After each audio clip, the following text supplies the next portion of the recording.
Hello and welcome to the Education Connection Day for the Midland Storytelling Festival. This program provides content for middle school grades 4 through 6.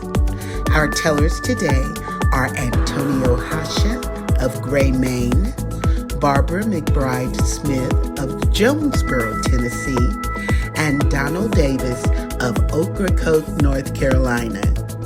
As you listen to their stories, pay close attention to the way language is used to convey visual images.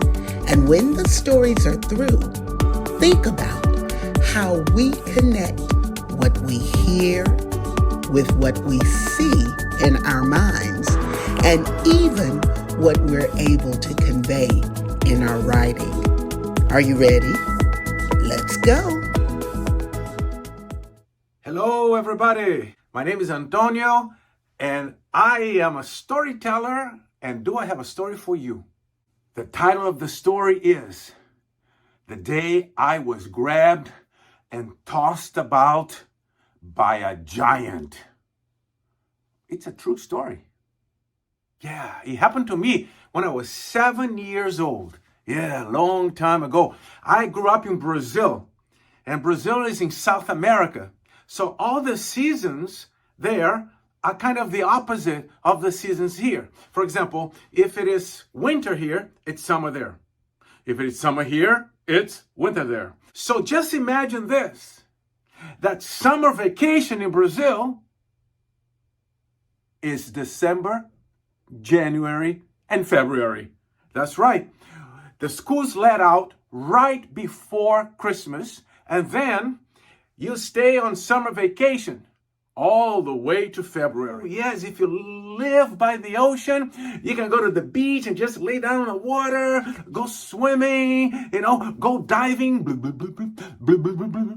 Yeah, I loved going to the beach during the summertime. And when I was 7 years old, I was an uncle to 2 different nieces. Can you imagine that? I had 2 big sisters. Actually, I have 4 big sisters. I'm the youngest and the only guy in the family. That's right.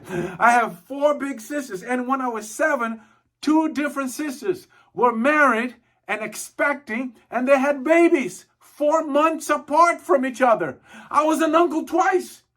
Once before I was even 7, and then right after I turned 7. So it was all in that same year. I was like, wow, I'm an uncle. And it was fun having those babies in the family and going places with them. I was a very responsible uncle. I was very responsible. If my sisters need me to go get something for them, I would run, get it right away. I was like a superhero kind of uncle. Oh yes, get another diaper. Huh? Right away. I'll go get another diaper. Yes, go get the soap. Okay, I'll get the soap. Boom, ping, pow. One thing that I loved doing was going to the beach. And my sisters would take me to the beach with them before they had the kids.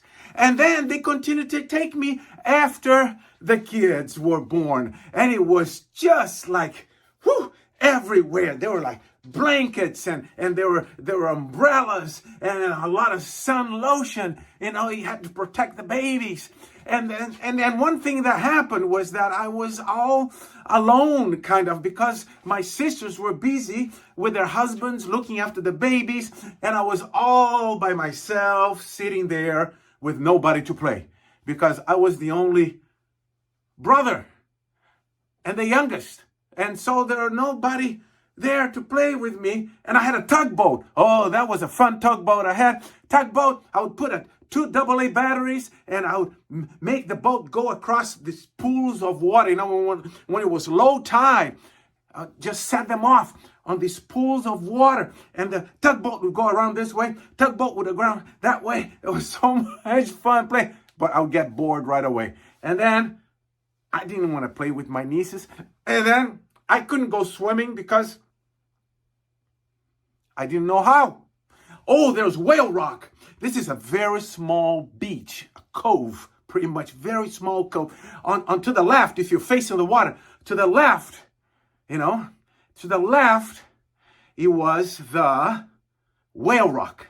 Whale Rock was this huge rock that kind of came out of the water, and it looked like the head of a sperm whale. So it was boxy and big, and then it tapered into the water. It was just like as if the whale was there suntanning with its tail submerged.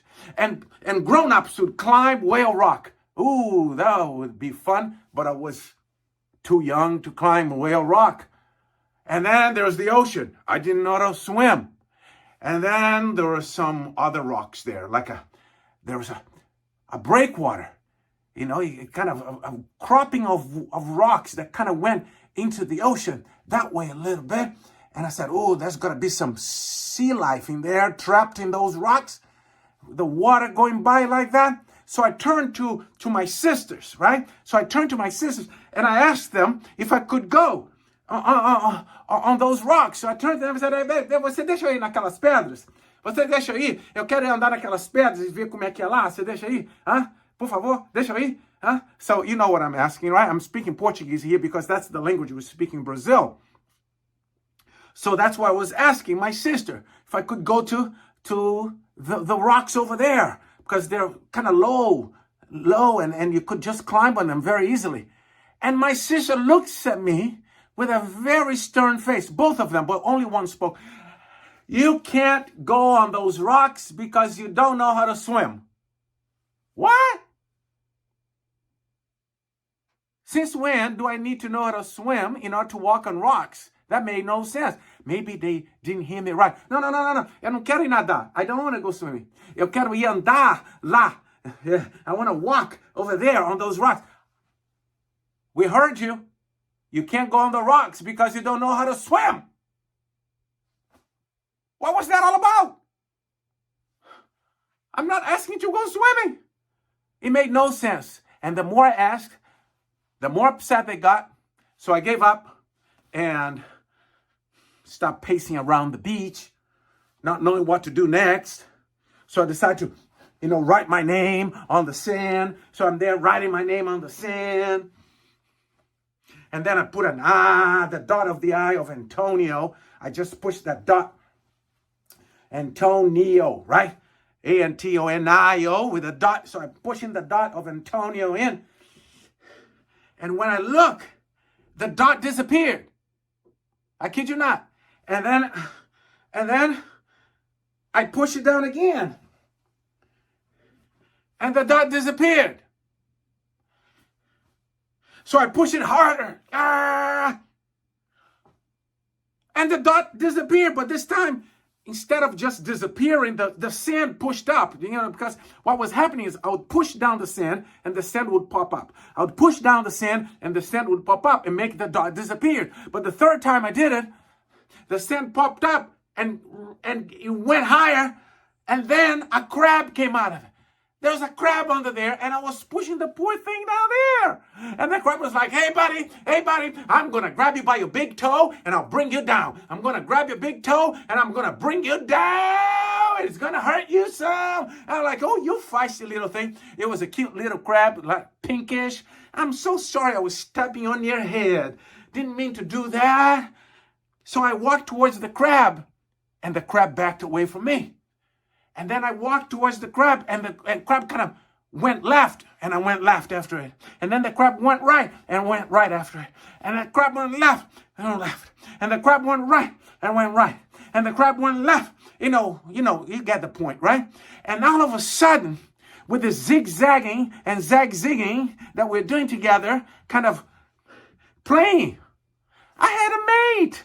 I was playing with a crab. And all of a sudden, the crab snuck under a rock. Yep. Whoa. Did I say rock? Whoa. I did say rock, didn't I? I was on the rocks I wanted to be on to begin with. The little ones that kind of went into the ocean, like a breakwater. I was there. And I was like, to my left was the beach. To my right was, the breakwater all the way to the end. I was kind of in the middle of it. If you looked across like this, you'd see the waves going by towards the beach over there.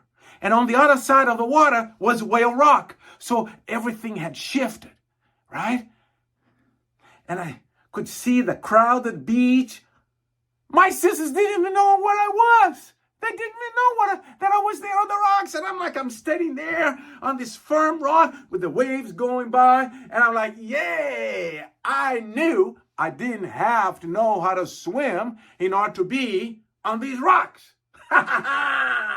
Let's look for sea life. I want to look for some sea life trapped in these rocks. And as I was thinking about that, all of a sudden, and it was all of a sudden, one of the waves decided to get on the rock with me instead of going to the beach with the other waves.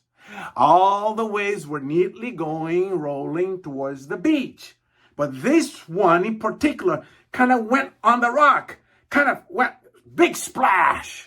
And it covered my toes, my feet, and then my knees. And it was so fast. It covered my waist. And then the water came up here. The wave was like this.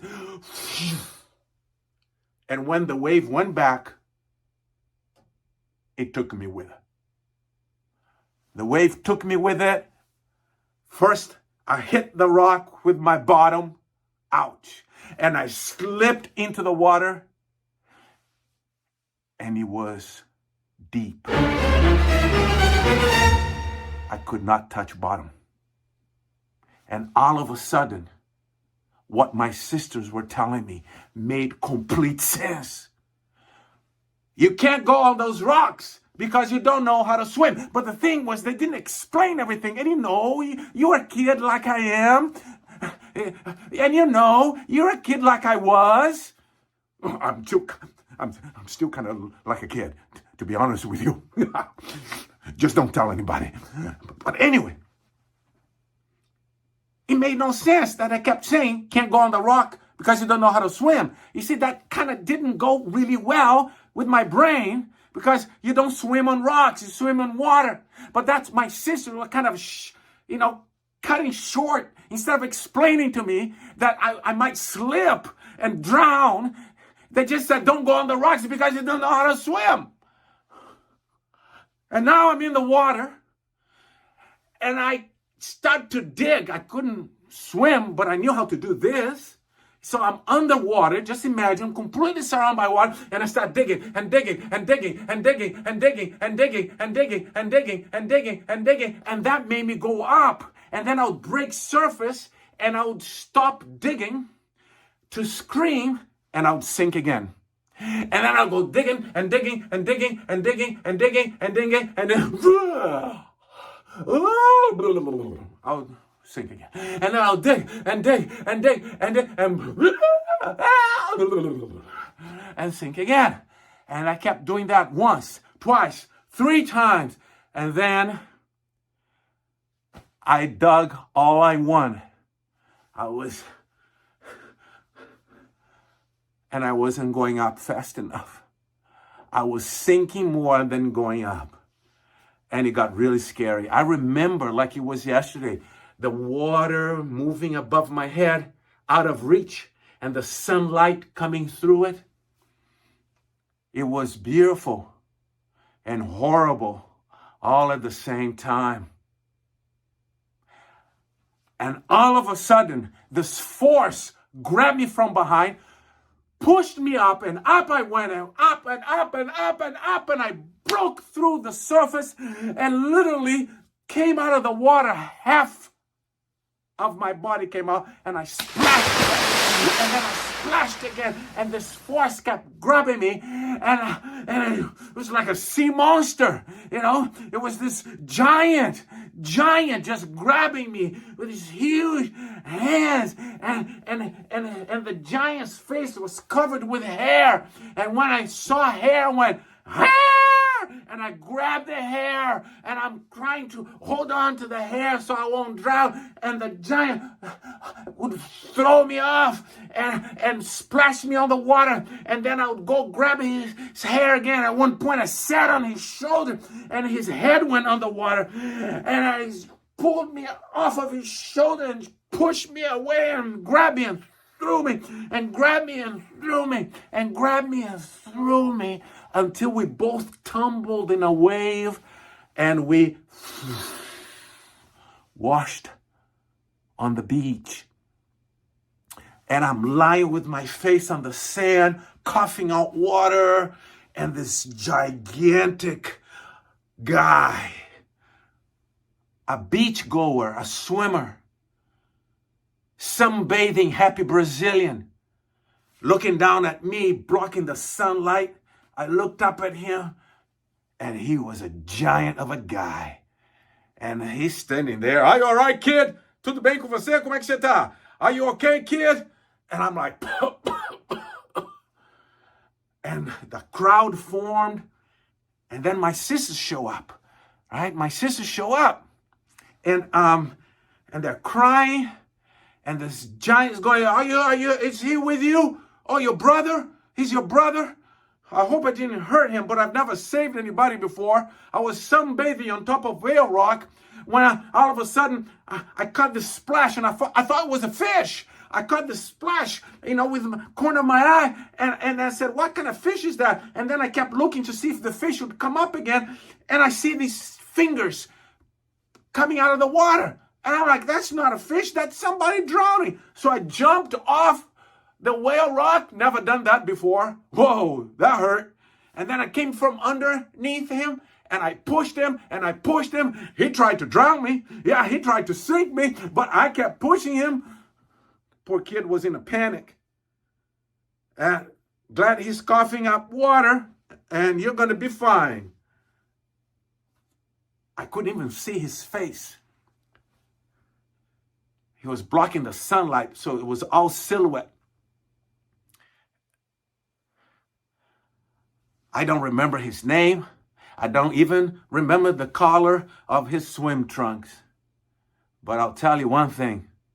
I'll never forget those gigantic hands that shoved me out of that ocean and brought me right here to tell you that story. Thank you for listening. Take care. Oh, and look at this. Oh, let's see. This is going to be fun.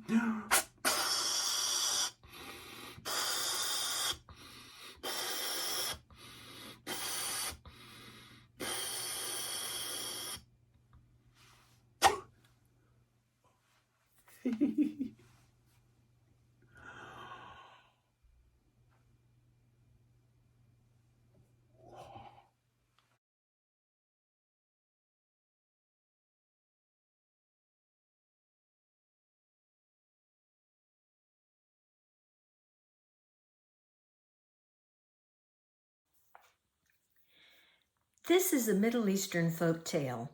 There are many versions and variations of this story. The one that I like a lot, I found in a book called Jewish Stories One Generation Tells Another by Penina Schramm. Now, in my telling of the story, I've changed it just a little bit because that's what storytellers do. Once there were 3 brothers. Now, they cared deeply for one another because, well, they were family. But they didn't always get along. Sometimes they argued because, well, they were family. But when the brothers had saved up enough money, they decided that they would travel. They would go out and see the world. But they decided they would not go together because, well, they were brothers, they were family. So they went in separate directions. But they agreed that in exactly 1 year, they would meet back home, and each brother would bring with him some special object, some prize, something that he thought was magical in some way. And they would decide which brother had the best prize. So off they went. Now the oldest brother, he traveled far, far to the west. He climbed over mountains and he walked through deep valleys. And one day he came upon a man who had a most unusual object. The man called it a looking glass. It was a round piece of glass, and he had put it in the end of a long tube. And if you look through that tube and through the glass, you could see things that were far, far, far away. Now, the man called this a looking glass, but today we would call it a telescope. Well, the brother knew that this was truly a magical object, and he had to have it. And so he bargained with the man, and they haggled for a while, and finally the brother was able to buy the magic telescope. He put it under his arm and went on his way, knowing he had the best prize of all. Now, meanwhile, the middle brother, he went far, far to the east. He didn't like climbing mountains or walking down through valleys. He liked traveling through big cities and then small villages. And one day, in a village, he went into a market, and the man who owned the market was selling carpets, rugs. And while the brother was looking at a stack of carpets, he saw one that seemed to be moving all on its own. It was undulating.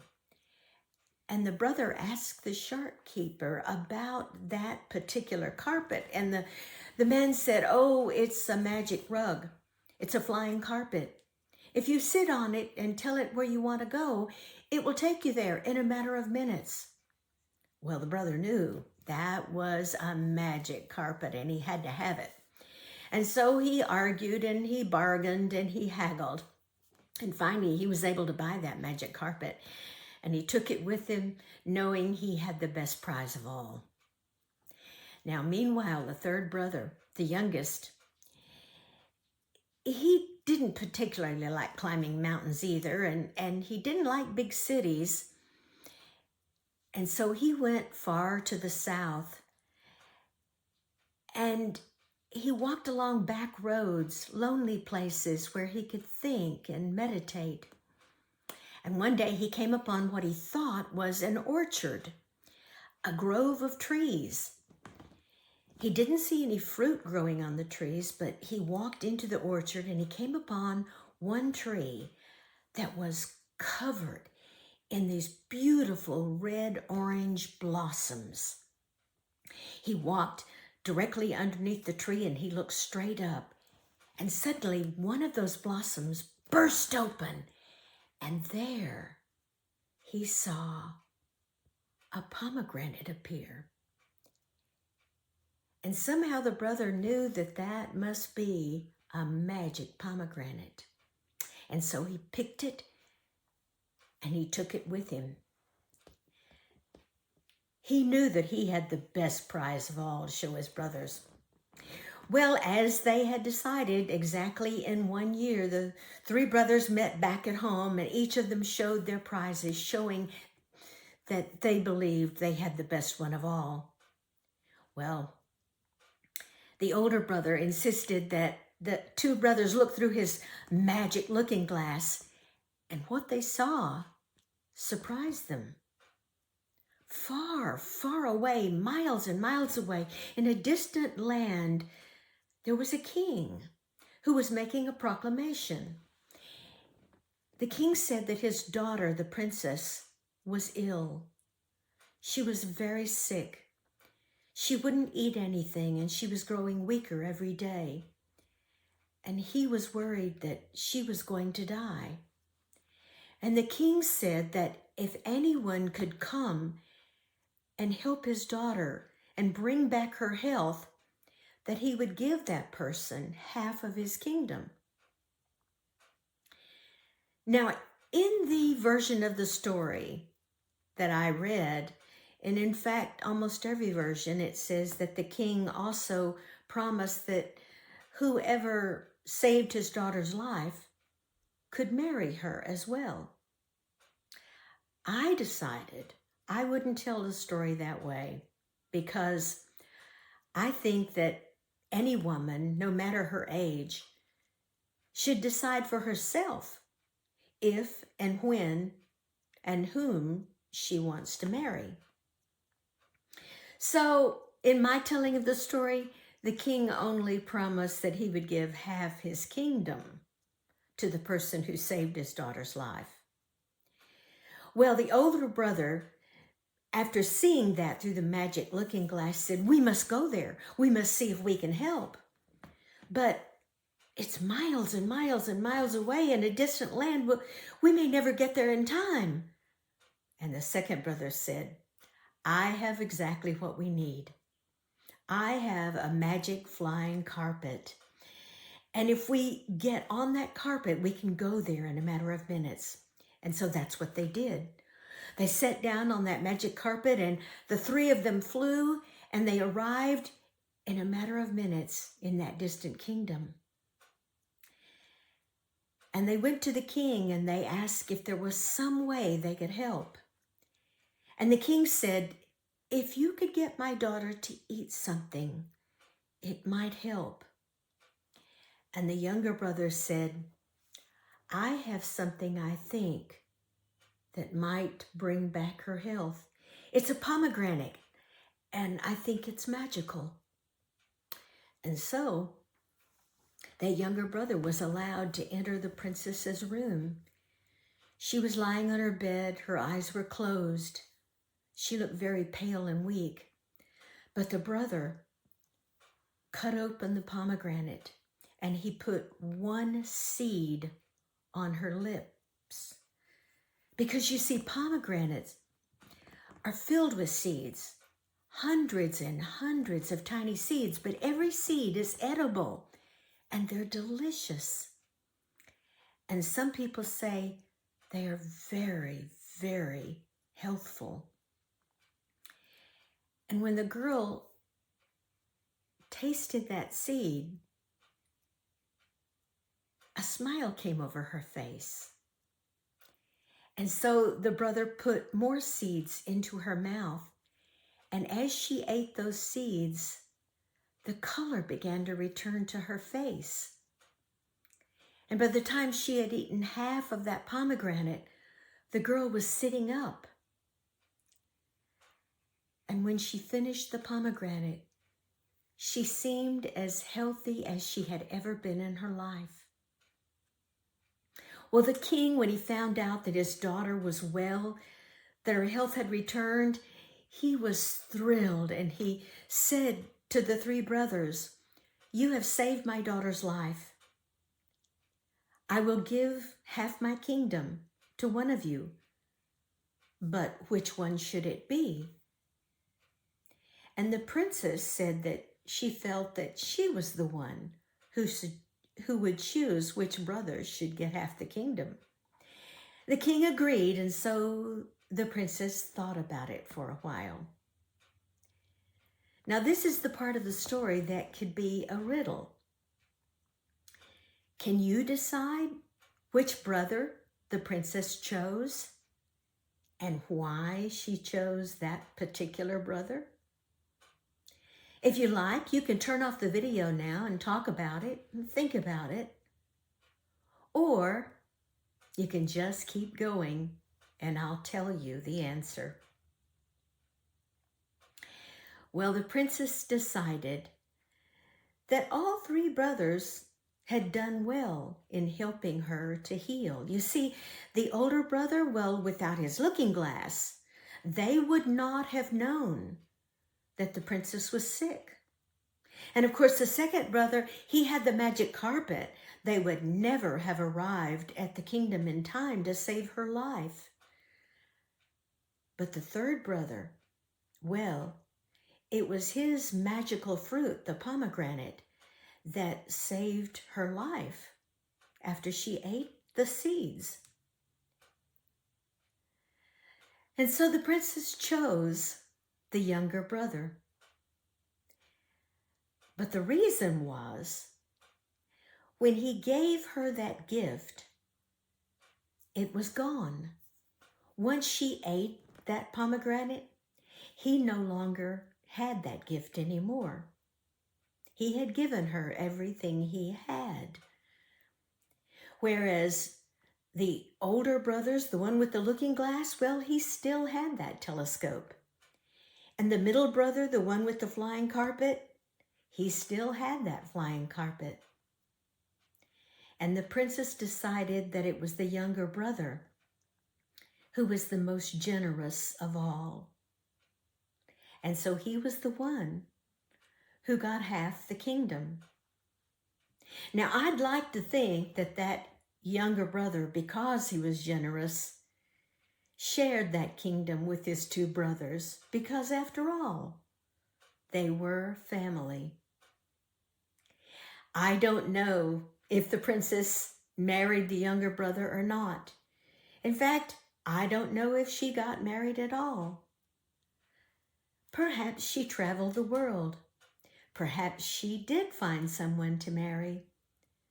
But whatever happened, I hope that she and the three brothers and all of you live happily ever after. When I was a little boy, I grew up in a little town in the mountains of North Carolina, and every year the carnival rides came to town. Posters would start going up everywhere. The rides are coming, the rides are coming, the rides are coming. Finally, the big day would come, and my little brother Joe and I was 8 years old, he was 6 years old, we would start begging our mama and daddy, can we go to the rides? Please let us go to the rides. We think all our friends have already been to the rides. You're the meanest parents in the world because you won't take us to the rides. Finally, my mother would give up and she would say, okay, let's get it over with. Well, we would get in the car and our daddy would drive us over to the big field where the rides were, and we'd get out of the car, and then our mother would say, okay, boys, we're here. What do you want to ride? 8 years old, I was scared of everything. I was a complete chicken. I didn't want to ride anything. I just wanted to go over there and hope that somebody either threw up or fell out. But my little brother was only 6 years old, and his little brain had not yet come together. He would do anything. He would look at the first thing he saw, and he would go, right there, right there, right there. I want to ride the big swings and go around in the sky. And our mother would go, no, no, no. You cannot get on that terrible, dangerous thing. If it comes apart, you could fly through the air all the way across the street and kill the Chambers little bulldog right in its own yard. And I was glad she said that because I didn't want to ride the swings. Well, but then he was going, right there, right there, right there. I want to ride the bullet. No, no, no. You cannot get on that terrible, dangerous thing. We do not even know who put it together. If it comes apart, you could land on the moon. I think, put him on there now. Well, but then he's going, right there, right there, right there. I want to ride the Ferris wheel. No, no, no. You cannot get on that terrible, dangerous thing. We do not even know who put it together. If it comes apart, you could roll to Florida before you could jump off. And when all that was over, we only got to ride one thing, the merry-go-round. And we didn't get to ride on the horses either because they went up and down and our mama didn't know who put it together. We had to ride on a little dumb bench that had ducks sticking up on the end of it. Well, finally the rides came to an end and they went away, and 2 years later, the rides came back. We started begging. I was now 10 years old. My brother was 8 years old. Can we go to the rides? Please let us go to the rides. Rides are actually good for you. You know, they stimulate your growth. Well, we had not gotten to go yet when one night we were begging at supper, and all of a sudden my daddy said, I've got a great idea. Now, wait a minute. Do any of you happen to have a dad who, when he says, I've got a great idea, it's a bad idea? Our daddy looked at our mama and he said, Lucille, you don't even like the rides. Why don't you stay home and do something useful? And I will take the boys. And when we went riding away in the car with our daddy, He looked over at us and he said, "Ha ha ha. We got it made now, boys. We can do whatever we want to do. You want to eat junk?" Well, we got over there and got out of the car, and as soon as my little brother's feet hit the ground, he started bouncing like a bed spring. You see, it's been 2 years since you've heard about him, since he was 6 years old, and now he's 8 years old, and he had changed. I think his little brain tried to come together, and it missed. Here's what he was like when he was 8 years old. We lived in a little house that had one bathroom. No, that was good. Because if we'd had 2 bathrooms, my brother would have wet his pants halfway between them trying to figure out which one to go to. And right there in the middle of all those rides, he's just going, He doesn't even know what to beg for. So our daddy looked at me and he said, "You decide. What do you want to ride?" And I said, "The merry-go-round." And we got on it, but this time I didn't get on that bench. I got on a horse. And I didn't get one near the middle either. I got one right on the edge where it was dangerous. Well, we rode the merry-go-round 8 times in a row. And then our daddy said, "Boys, let's try something else. You know, there's a ride here this year that wasn't here before. Let's ride it. It's called the octopus." And we went walking over toward this thing called the octopus. It had the word octopus spelled out in yellow light bulbs. About half of them were burned out.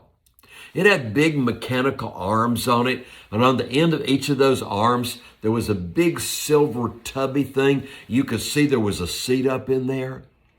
And when we got over there, it was not running. No. They were unloading the victims from the last ride. So we didn't get a chance to see what that thing was capable of accomplishing. My daddy just said, "Oh, boys, I'll get the tickets." He gave each one of us a ticket. My brother Joe and I ran. We jumped up in that seat. They closed it up and locked us in. And that's when we noticed our daddy had only bought 2 tickets. You think he was going to ride that thing? Well, all of a sudden, a greasy-looking little man came over there, and he pulled a big lever, and good grief, it took off. It felt like the first thing they did was just pop your head off, so they had 2 different parts to work with. And then they took all the heads and spun them around and sent them off in one direction. Then they took all the bodies and spun them around, sent them off in the other direction, left all your internal organs hanging in the air, hoping they could jump back on one end or the other as it came back past again. Pretty soon I had my head down between my knees with my eyes closed and my little fingers in my ears so my liver wouldn't squirt out through my brains. And my little brother wasn't even holding on. He was just hollering, "This is fun, this is fun." I thought, your brain's up in a tree somewhere by now. All of a sudden, he started yelling, "Look at Daddy, look at Daddy, look at Daddy." And I looked over the side, and our daddy was down there going, "Ha, ha, ha, ha." After what seemed like about an hour, it stopped. And my brother said, "I want to do it again." And the little man came over, and he opened the front of our seat, and I watched my brother Joe start to step down with the full belief that his foot was going to be the first thing to hit the ground. He was way wrong. He landed right on his face in the sawdust. He tried to get up and he fell over one way. He tried to get up, he fell over the other way. He tried crawling along on the ground, and this nasty, greasy glob of green stuff was running up and down like a yo-yo in and out of his nose. Our daddy came over there and said, "Boys, wasn't that fun? What do you want to ride now?" And my little brother Joe said, "The merry-go-round." And we got on the merry-go-round, but this time we didn't get on a horse. We stayed on the little dumb bench with ducks on the end of it. Well, the rides went away, and we thought that was the end of the rides till the next year. But let me tell you what actually happened. It was a few weeks later on a Sunday afternoon. We were just sitting around at home doing not much of anything when all of a sudden the door opened and my Aunt Eddie, my mother's little sister, came walking in the door. Now, she was always coming over there, but usually her whole family came. Usually it wasn't just Aunt Eddie, it was also Uncle David and their children, my cousins Kay and Andy. But that day she came by herself. My mom said, "Eddie, where's everybody else?" And then we noticed her hands were behind her. And when she took her hands out, she had a little box. And when she opened that box, it had 2 little cats in it. Let me tell you about my mother. She grew up on a farm with 9 children. She was the oldest, and the animals. And when she got off that farm, she was through with animals and mostly through with children. We did not get to have pets. She did not like dogs, but she really didn't like cats. She would say, "Cats are nasty. They'll jump in your lap without asking, and then they'll lick your face, and then they'll jump down and slime around your legs." I said, "Mama, cats aren't slimy, they're furry." She said, "It's their attitude."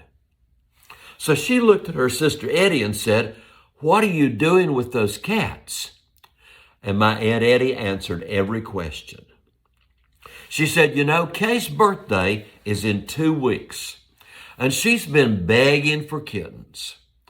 Wait a minute. You know what she wanted us to do now, don't you? She wanted us to hide those cats for 2 weeks, keep them in our house till Kay's birthday came. My mother had 2 words about that: N-O. They're not coming in this house. And my Aunt Eddie said, "Well, I thought you would help me." All of a sudden, my brother Joe said, "I'll do it. I'll keep them in the garage." And my mother said, "They're nasty." And he said, "I'll wash my hands every time I touch them. I'll wash my hands every time I look at them. I'll wash my hands every time I think about them." And Aunt Eddie said, "It's only 2 weeks, and I even brought their food." And my mother said, "Okay, you may keep them in the garage for 2 weeks under one condition. You do not give them names. Because if you give them names, you're going to get attached to them. They're going to think they live here, and we will never get rid of them." My little brother Joe said, "Okay, no names. I'll just call them right and left." So he kept them out in the garage. He fed them out there. He washed his hands about 200 times a day. Well, about 2 days later, he came inside and he said, "There's trouble with the cats." My mama said, "What?" He said, "They're just like us. They won't stop fighting." She thought for a minute and she said, "I know what to do." And she went out to the junk room behind the garage and came back with 2 old Easter baskets. And she said, "Put one cat in one basket, put the other cat in the other basket, put them in opposite corners of the garage, and they won't even find each other till after Kay's birthday." And he took those baskets and took off out the door. About 30 seconds later, we heard screaming. He was running to the house, screaming so loudly. You know, the little kids scream till they just turn their voice wrong side out. You can't tell what they're saying. And when he came in the door, the first thing we could understand was, "They're dead, they're dead, they're dead." And don't you think we ran outside to see what happened? And when we got out in the yard, there were those little cats flat on the ground. Now you could tell they were breathing, but not happily. One tried to stand up and it fell over. The other was just running on its side on the ground. And my daddy said, "Joe, they're not dead, but goodness, what in the world happened?" My brother picked up the baskets and he said, "I let him ride the octopus." And then he just started crying. They didn't do any better than we did." Then my mother walked over to those little drunk cats. And with her own 2 little cat-eating hands, she picked them up and she started petting them till they purred. And she kissed them on the head and she gave them names. She looked at one and said, "You are pitiful." And she looked at the other one and said, "You are unfortunate. I'm going to take you in the house." And she took them right in the kitchen where we lived and picked up the telephone and she called my Aunt Eddie. And she said, "Eddie, there's bad news. I hate to tell you this, but you're going to have to get Kay some more cats because I love these and we're going to keep them."